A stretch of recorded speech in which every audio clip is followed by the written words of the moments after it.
Hey friends, it's Lauren. Thank you so much for joining me in my craft room today. I'm so grateful to have you here. Even though it is 90 degrees where I live, we are embracing Christmas in July for my video today. Here's a quick look at the different stamp sets we're going to be using. We have the Poinsettia Corners stamp set, Flower Garden stamp set, and the Holiday Script stamp set, as well as their coordinating dies. We have the Wonky Stitch square dies and the Swiss Dots stencil. So I'm going to start with die cutting the second largest Wonky Stitch square out of some kind of olive green cardstock, and I'm going to do some stenciling. I just have a grip mat that I'm putting onto my glass board here, and I am placing my green cardstock onto that and my stencil. I'm trying to get my cardstock kind of centered in with all of those Swiss dots. This is some stencil paste in kind of a cranberry red color. It is called Game Over from Ranger and Simon Hurley Lunar Paste, but definitely use what you have. I just really think the olive green and this kind of cranberry red color go so well together for the holidays. Now that my stenciling is done, I'm just going to set that aside to dry and hurry up and clean my stencil before it gets crusty. I have some alcohol marker friendly cardstock inside of my MISTI, and I'm using an alcohol marker friendly black ink and stamping them onto that white cardstock to do some coloring. I'm going to zoom in here so you can see my colors a little better, and I'll read my colors as I go along, but I'm starting with the browns. So I'm using BR1, 2, and 3 to color in my wagon. I am not coloring in any of the flowers because I'm going to be, I guess you could say, modifying or altering this stamp without actually altering this stamp. So I think this wagon is super adorable from the Flower Garden stamp set, but I wanted to do different kinds of flowers with it. So the best way to do that is to color and cut it out, and then pick what other flowers you want. If you use a larger flower, it's a little easier, but you can definitely layer all kinds of different flowers, especially some of the great dies that Pretty Pink Posh offers. You don't have to do stamps, but this is just a really easy way to change up the flowers inside the adorable wagon. So I'm coloring in my wagon, trying to give it a wood grain kind of look and feel. I definitely went outside the lines a couple times here, so I'm just going to use a white gel pen later on and kind of cover up where I went out of the lines.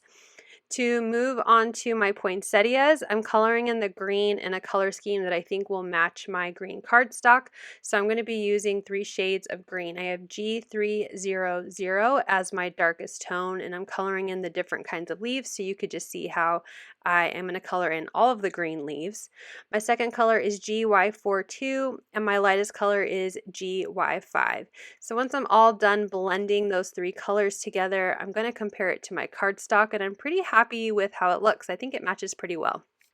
Moving on to the berries and the red leaves of my poinsettia, I'm using R7 as my darkest tone, followed by R170, and my lightest tone is R4. And again, I'm going for more of that cranberry red rather than a bright red, so it will match my stenciling that I did on that green piece of cardstock. And finally, for the yellow flowers inside of the poinsettia, I used Y070. So I'm going to go ahead and use the coordinating dies from these stamp sets to cut out my images. And as you can see, the stamped flowers do kind of stick out a little bit behind my poinsettia. I was trying to see if I could create a layout without cutting, but no big deal. I'm just trimming off the flowers that will show off the sides and a little bit off the top. But I am going to leave a strip of those flowers just to use that extra spot there to add some foam adhesive and pop up my pretty poinsettias to this wagon. So I have some foam squares, and I'm going to add a few here again on that strip where my extra flowers are stamped. I'll pull off the release paper, and then I'm going to layer on my poinsettias. And I love that you can do this, like I said, with any of the flower corner stamp sets or the dies. It's going to be a lot of fun, and I can't wait to see if any of you try this technique and how it turns out for you as well. I have 2 more poinsettia flowers that I wanted to use to kind of tuck in around my images, so I'm just going to use some liquid adhesive to glue those down.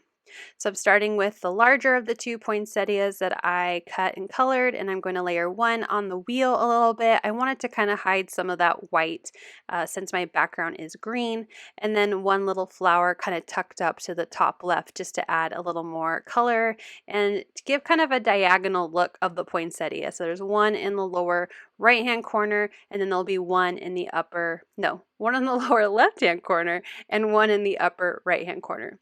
So I'm gluing my wagon down so I know where exactly to tuck in that small poinsettia. So using a combination of liquid glue and a little bit of foam adhesive on the top of my poinsettia where it attaches to the green cardstock, I went ahead and glued that down to the center of my green background. And now I'll tuck in that smaller poinsettia. So now that my focal image for my card is done, let's work on another background. This is a piece of kind of a cranberry red, again, going with that same color combination, and I'm going to add some distress ink. I brought in some walnut stain and a brush, and I'm going to just add a little bit of distress ink around all four edges of this piece of cardstock. This is 4 by 5 1/4, so it will be slightly smaller than my A2 card base, so I have a white border. If you're not a fan of white borders, you can definitely cut this to be A2 in size, which is 4 1/4 by 5 1/2. Once I'm done adding the distress ink on all four sides, I'm going to splatter on some as well. It looks a lot more bold right now while the water is wet, but it will dry back a little and it will just add some subtle interest to this background piece of cardstock. While it's drying, let's move on to stamping our sentiment. I'm using some black cardstock and I'm going to emboss the sentiment Merry Christmas from the Holiday Scripts stamp set.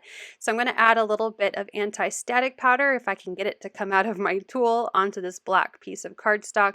And I'm just going to use a clear embossing ink and I will emboss it with white embossing powder. I decided to go with white on black because I stamped my images in black and I thought having this bold sentiment would complement my color scheme really well. So again, using a white embossing powder, this is an ultra fine, so I could get some nice, clean, crisp sentiments.